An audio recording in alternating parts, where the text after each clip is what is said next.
So, ayan, nagpakulo ako ng 1 kilong atay balunan. Pagkatapos lumamig, chinap-chop ko na yung iba. Ayan, para sa kanila yan. Ayan. Bali, meron na yung mga chop na atay balunan.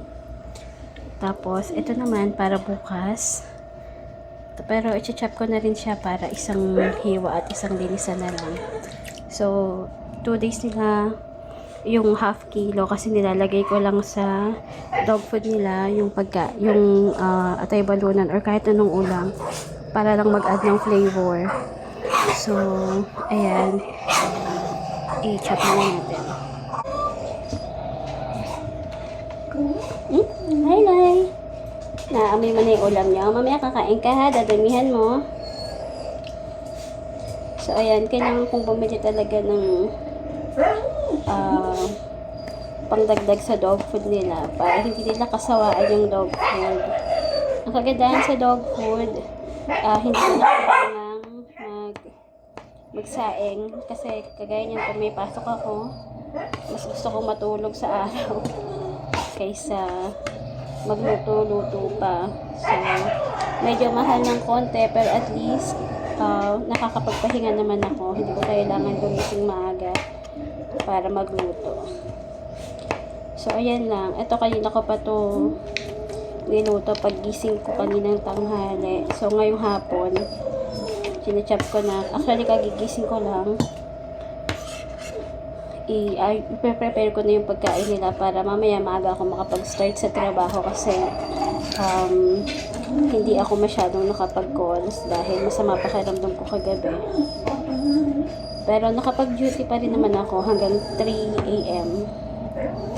So yan, after nito, maya papakainin ko na sila mga 5 o'clock or 5:30 kakain na sila. So, prepare ko lang. Or pwede rin ngayon na kasi 4:30 na rin naman. Aga lang sila kakain para isang likita na lang ako. So, pagkatapos ko to kakain na sila. Sige, prepare ko na lang ng maaga yung pagkain nila. Si Laila, ayan siya. Lai, say hi. Uy, hi. Ayan po, kumakain siya. Hindi kagaya nung naka-cage siya. At nasakit yung ano niya. Saka, yung tumor niya, parang lumalambot. Paano ko lumalambot yung tumor niya? Hindi ko alam kung bakit ano nangyari. Pero continuous pa rin yung pain reliever niya. Saka, lagi kong minomonitor yung kanyang pagtulog.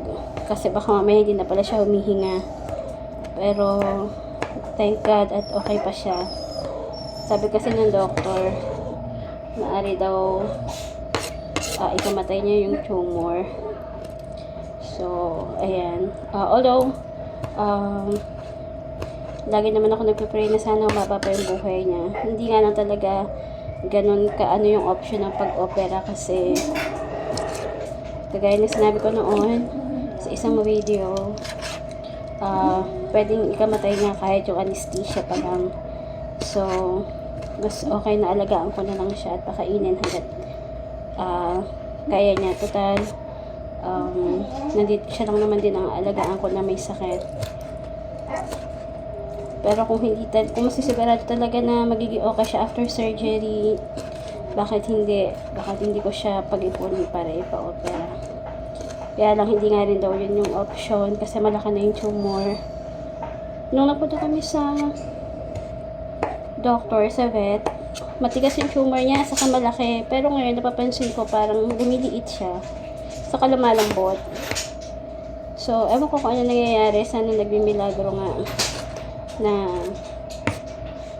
lumiliit yung tumor niya at eventually mabuhay pa siya ng matagal kasi napakabait niyang si Laila dahil guard dog talaga siya. Hindi siya yung kasing tahol ni Marcel. Hindi siya matahol kagaya ni Marcel. Pero, bigla yan nananakman. So, magandang guard dog talaga siya. So, ayan. Tapos na tayo mag-chop. Mamaya kakain na sila.